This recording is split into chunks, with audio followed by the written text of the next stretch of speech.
Hi, I'm Liz. I'm the manager of construction and maintenance at the Delaware River Port Authority. There I am responsible for managing the capital construction as part of our $801 million capital program.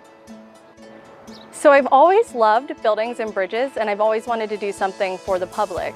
And about 17 years ago, I got the opportunity to work for a county in New Jersey as a bridge engineer. And I just fell in love even more with bridges. And when the opportunity came to work for the DRPA, I had to take it. I had to work for PATCO. I had to work on our long span bridges here. And I really love being a steward of our public assets. I heard about WTS 9 years ago when I started at the DRPA. The chief engineer, Mike Venuto, a big supporter of WTS and women in transportation, he told me that, it's a program I should join this organization. And I joined, and I just fell in love after my first event.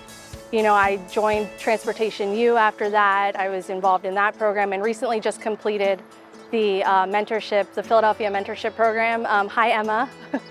Little shout out to my mentee. And I just love everything that we do here. WTS has had a big impact on my career and personal growth. Back in 2017, I was fortunate to have the opportunity to do the WTS Mid-Career Leadership Program down in DC, and it really taught me so many more skills about leadership, and I met a lot of peers that were dealing with a lot of the same things I was, and I think it was really a pivotal moment in my career that put me into leadership.